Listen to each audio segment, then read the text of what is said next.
আসসালামু আলাইকুম ওয়া রাহমাতুল্লাহ। একটা খবর এসেছে, মার্কিন যুক্তরাষ্ট্রের নবনিযুক্ত রাষ্ট্রপতি ডোনাল্ড ট্রাম্প বলেছেন পুরো বিশ্বের উপর শুল্ক আরোপের একটা বিষয় তিনি চিন্তা করছেন। আমরা দেখেছি মেক্সিকো, কানাডা, ইউরোপ, তারপরে চায়না এগুলোর উপরে সে ট্যাক্স দিতে, ভারতের উপরও নানা রকমের ট্যাক্স দিচ্ছে। এখন পৃথিবীর এগুলো হচ্ছে বড় বড় ইকোনমি, যে ছোট ইকোনমিগুলো আছে সেগুলোর উপরও তিনি ট্যাক্স দেওয়ার হুমকি দিচ্ছেন। যেমন বাংলাদেশের মতো কিছু অনুন্নত দেশ, দক্ষিণ আফ্রিকার কিছু অনুন্নত দেশ আমেরিকাতে শুল্কমুক্ত বা অল্প শুল্কে প্রবেশাধিকারের সুযোগ পায়। সেজন্য এই সমস্ত দেশগুলা মোটামুটি একটু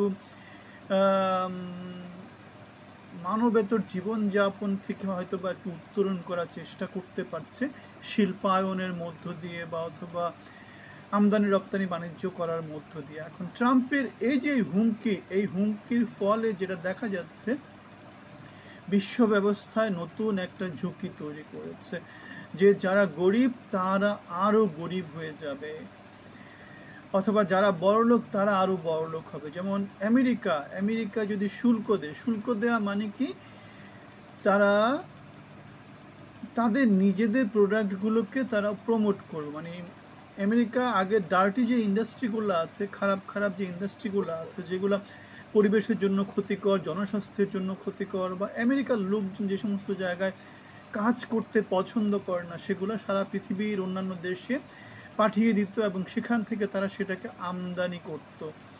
এখন আমেরিকা নিজেকে কি করছে, প্রোডাকশন হাউস হিসেবে বানানোর চেষ্টা করছে। এটা অবশ্যই আমেরিকার জন্য ভালো পলিসি, কিন্তু সারা পৃথিবীর জন্য সেটা আবার খারাপ।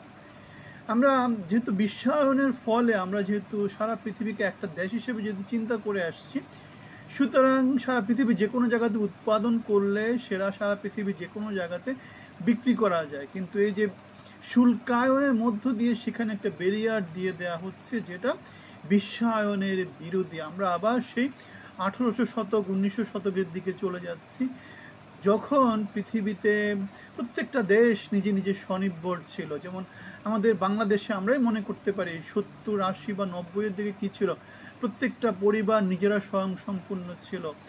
নিজেরাই কি করতো, বাজার থেকে খুব বেশি কিছু তাদের কিনতে হতো না।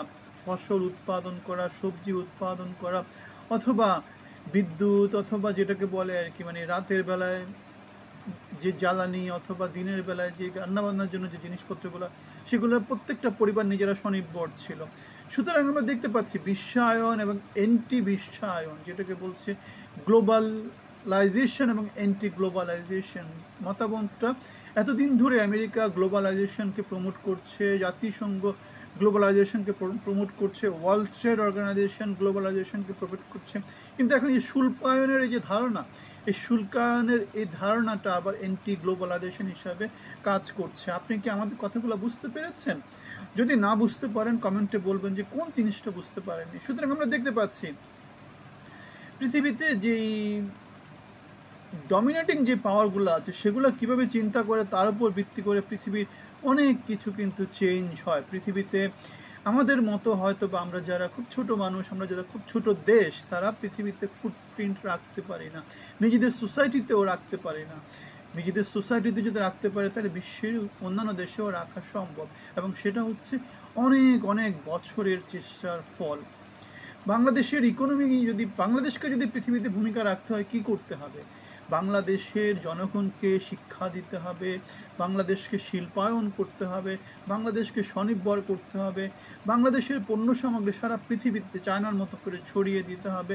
এবং চায়না যেরকম করে এখন ওয়ার্ল্ড ডমিনেশন করছে, আমেরিকা যাই কিছু করছে সব হচ্ছে মেক আমেরিকা গ্রেট অ্যাগেন। আপনারা কি সেটা বুঝতে পারেন? মানে আমেরিকার শ্রেষ্ঠত্ব ধরে রাখার জন্য। চায়না যেহেতু এখন আমেরিকার জন্য হুমকি হয়ে গেছে, এখন চায়না আমেরিকাকে, মানে আমেরিকা চায়নাকে ঠেকানোর জন্য যত রকম পন্থা আছে সব প্রয়োগ করছে। এই যে শুল্কায়নের মধ্য দিয়ে যে চাপটা দেওয়া হচ্ছে, সেটা হচ্ছে চায়নাকে ঠেকিয়ে রাখার জন্য, এবং আমেরিকা সেটাতে সফল হতেও পারে। বিকজ দিন শেষে ইকোনমি হচ্ছে খুব বড় একটা ইন্ডিকেটর, যেটা দিয়ে কি করা হয়, সারা পৃথিবীতে ডমিনেশন করা হয়। আপনারা এই কথাটা শুনেছেন কিনা আমি জানি না। At the end the one with the most amount of gold does win. মানে যে লোকের কাছে সবচেয়ে বেশি টাকা আছে, যে লোকের কাছে সবচেয়ে বেশি সম্পদ আছে, দিন শেষে সেই কি হয়, সেই জিতে যায়। মানে জিতে যাওয়া মানে কি, এখানে নৈতিকতা বা অনৈতিকতার কথা বলছি না, বলছি হচ্ছে জিতে যাওয়া, যে তার উদ্দেশ্যটা সে হাসিল করবে। এখন আমেরিকা যেহেতু সারা পৃথিবীর মডেল এবং তারা যেহেতু সবচেয়ে বেশি সম্পদ তাদের হাতে আছে এবং সারা পৃথিবীকে যেহেতু তারা শোষণ শাসন করার মতো তাদের মিলিটারি পাওয়ার আছে, ইকোনমিক পাওয়ার আছে, তারা যা চায় সেটাই হবে, অন্য কেউ তাদের সামনে দাঁড়াতে পারবে না। যেমন তারা চেয়েছিল মেক্সিকো উপসাগরকে আমেরিকান উপসাগর করার জন্য, তারা সেটা করেছে। তারা এখন চাচ্ছে গ্রিনল্যান্ডকে তাদের দেশে নিয়ে নেওয়ার জন্য। আজকেও দেখলাম ডোনাল্ড ট্রাম্প মনে হয় গ্রিনল্যান্ডের কথা বলেছে। গ্রিনল্যান্ড তাদের সিকিউরিটির জন্য খুব বড় একটা ভেরিয়েবল। গ্রিনল্যান্ডকে নিয়ে নিলে তাদের সিকিউরিটি বেড়ে যাবে, কারণ গ্রিনল্যান্ড জায়গাটা হচ্ছে কি বরফে আচ্ছাদিত। সুতরাং ওই জায়গাটাকে যদি আমেরিকা নিয়ে নিতে পারে, ওখান দিয়ে তো কেউ আর আসবে না, আসা সম্ভব না, কেউ সার্ভাইভ করতে পারবে না। সুতরাং আমেরিকা যদি গ্রিনল্যান্ডকে নিয়ে নেয়, তাহলে আমেরিকাকে কেউ কখনো আক্রমণ করার চিন্তা ভাবনা করতে পারবে না, স্থলপথে অথবা জলপথে। কেন আমেরিকা আমরা জানি যে মোটামুটি পৃথিবী থেকে বিচ্ছিন্ন, মানে সমুদ্র পথে পুরা দেশটাই হচ্ছে গিয়ে সমুদ্র বেষ্টিত, আর ওদিকে গ্রিনল্যান্ডে বরফ দিয়ে আচ্ছাদিত। সুতরাং আমেরিকার সিকিউরিটির জন্য আমেরিকা যদি, আর গ্রিনল্যান্ড যেহেতু আমাদের প্রচুর সম্পদ আছে, ন্যাচারাল রিসোর্স আছে, সেগুলোর জন্য গ্রিনল্যান্ড অনেক বেশি লোভনীয়। সুতরাং আমেরিকা গ্রিনল্যান্ডকে চাচ্ছে, হয়তো আমেরিকা গ্রিনল্যান্ডকে পেয়েও যেতে পারে। আবার এদিকে রাশিয়ান ইউক্রেনকে নিয়ে নিচ্ছে যুদ্ধবিরতি হয়ে যাওয়ার পরে। মানে ইউক্রেন তো একসময় greater United Soviet socialist Republic USSR, যেটাকে আমরা 90-এর আগে চিনতাম, সেই ইউএসএসআর এর বৃহত্তর রাশিয়ার অংশ ছিল। এখন রাশিয়া আবার ইউক্রেনকে তাদের মধ্যে নিয়ে নিতে চাচ্ছে এবং রাশিয়া সেটাতে সফল হবে। আমাদের আমাদের মানে অ্যানালাইসিস সেটাই বলে। বিকজ যেখানে ইউক্রেন এখন কোনো সাপোর্ট পাচ্ছে না, ইউক্রেন ধ্বংসস্তূপে পরিণত হয়েছে, ইউক্রেনের দাঁড়ানোর মতো কোনো কিছু নাই। সুতরাং রাশিয়ার সাথে জোটবদ্ধ হয়ে শুধুমাত্র তারা টিকে থাকতে পারে, তারা সমৃদ্ধি অর্জন করতে পারে, অন্য কোনো পথ তাদের কাছে খোলা নাই। সুতরাং আমরা যে কথাটা বললাম যে শুল্কায়ন, এটা হচ্ছে অ্যান্টি গ্লোবালাইজেশন, এবং গ্লোবালাইজেশন এবং অ্যান্টি গ্লোবালাইজেশন এগুলো বড় বড় শক্তিধর মোড়লগুলা নিজেদের ইন্টারেস্টে সারা পৃথিবীর উপর চাপিয়ে দেয়। আপনার মতামত জানাবেন, ভালো থাকবেন, ধন্যবাদ।